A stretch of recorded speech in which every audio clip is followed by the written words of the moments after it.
നമ്മളിപ്പോൾ ഒരു ഫീവർ വരുന്ന സമയത്ത്, കോൾഡ് വരുന്ന സമയത്ത് ഉടനെ ആൻറ്റിബയോട്ടിക് എടുക്കുന്നു, അത് മാറുന്നു. ഇതിൽ എത്രമാത്രം ഹെൽത്തിയാണിത്? ഇത് എത്രമാത്രം നമുക്ക് വിശ്വസിക്കാം ഈ ആൻറ്റിബയോട്ടിക്സ്?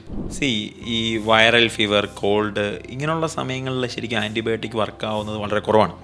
കാരണം ആൻറ്റിബയോട്ടിക് എന്ന് പറഞ്ഞാൽ ഒരു ബാക്ടീരിയൽ ആയിട്ടുള്ള ഇഷ്യൂ ആണ് നിങ്ങളെ ബാധിക്കുന്നതെങ്കിൽ അതിനെതിരെ പ്രവർത്തിക്കുന്നതാണ് ആൻറ്റിബയോട്ടിക് എന്നുള്ളത്.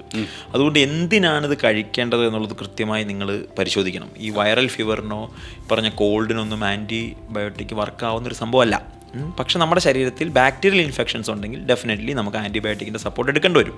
അപ്പോഴും റോങ് യൂസ് ഓഫ് ആൻറ്റിബയോട്ടിക് നമ്മളുടെ പറയുന്നത് പോലെ ഗട്ടിനും നമ്മളുടെ ശരീരത്തിനൊക്കെ വലിയ പ്രശ്നങ്ങൾ ഉണ്ടാക്കും.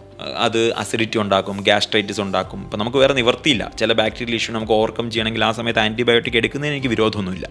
പക്ഷെ അത് എടുക്കുന്ന സമയത്ത് നമുക്ക് കൃത്യമായ ബോധവും ഒരു ഡോക്ടറുടെ ഗൈഡൻസ് ഒക്കെ ഉണ്ടാവണം.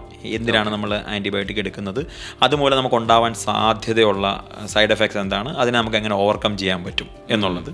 രണ്ടാമത്തെ ഒരു കാര്യം, റോങ് ആയിട്ട് നമ്മൾ ആൻറ്റിബയോട്ടിക് എടുത്താൽ അത് നമ്മുടെ ശരീരത്തിന് വലിയ ദോഷം ഉണ്ടാക്കും. പ്രോപ്പറായിട്ട് ഇൻഡൈജഷൻ ഉണ്ടാക്കും, അസിഡിറ്റി ഉണ്ടാക്കും, കോൺസ്റ്റിപ്പേഷൻ പ്രശ്നമാകും. സോ ഈ പറഞ്ഞ വൈറൽ ഫീവറിനോ ചെറിയ തോതിലുള്ള ഈ കോൾഡിനോ ഒന്നും ആൻറ്റിബയോട്ടിക് വർക്കാവുന്ന കാര്യമല്ല. അതിനല്ല നിങ്ങൾ ആൻറ്റിബയോട്ടിക്കിൻ്റെ സപ്പോർട്ട് നമ്മുടെ ശരീരത്തിന് കൊടുക്കേണ്ടത്.